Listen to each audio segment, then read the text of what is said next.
نننې زمونږ سبق سورة النساء سلورم سپارہ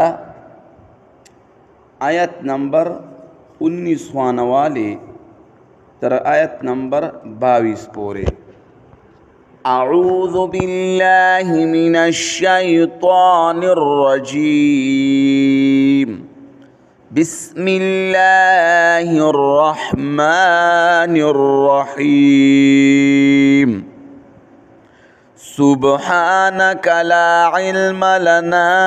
إلا ما علمتنا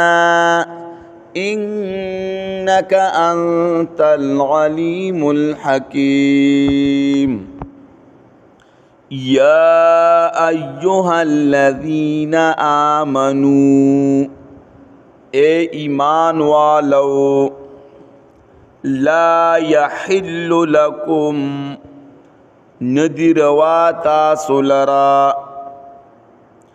ان ترثوا النساء کرها دا چې په میراث کې اوړی تاسو ښځو لره په زور باندې ولا تعذلوهن او متنګوي تاسو دی لره لتذهبوا ببعض ما آتيتموهن د پاره چې واخلی تاسو د دین بعض آغا چې ورکړی وي تاسو دیتا الا ان یأتین بفاحشة مبینہ مگر دا چې راتلو کی دا زنانا بی حیایا اخکار باندی وعاشروهن بالمعروف او جوان تیروی تاسو دی خذ سرا پا مناسب طریقی سرا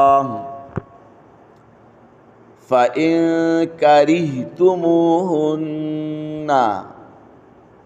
نُكَتَا سُبَدْ گَنَي دَيْلَرَا فَعَسَىٰ أَن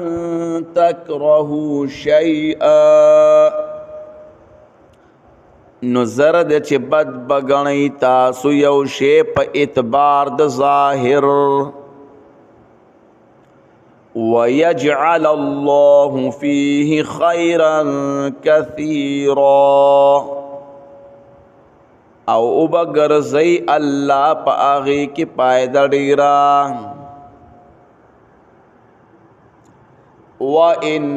أَرَدْتُمُ اسْتِبْدَالَ زَوْجٍ مَكَانَ زَوْجٍ او که اراده کوي تاسو د بدلولو د یوې ښځې په ځای د بلې ښځې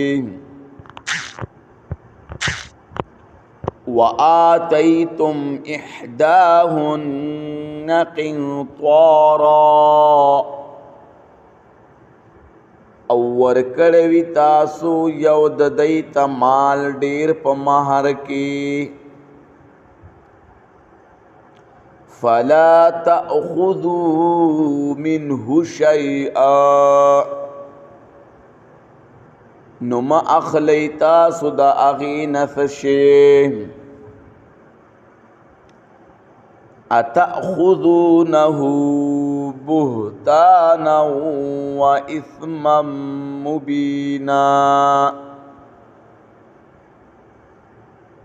آیا اخلی تاسو دی مال لر پا تهمت او پا گناہ کار سرا وکیف تأخذونه او سرنگی اخلی تاسو دی لرا وقد افضى بعضكم الى بعض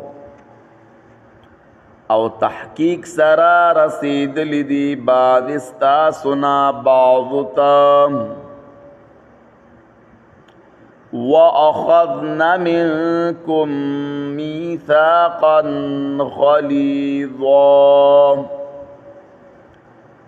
او اغست د دیستا سنوا د پخ پنکا کی ولا تنكحوا ما نكح آباؤكم من النساء إلا ما قد سلف او پنکا ما اخلی آغا چی اغستوی پلاران استاسو دخزنا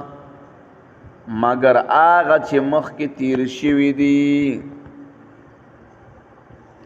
انہو کان فاحشہ یقیناً دا کار بے حیائی دا ومقتا او ډیر د غصې خبره دا د رب العزت او ډیر د غصې خبره دا د رب العزت وساء سبیلا او ډیر بدلار دا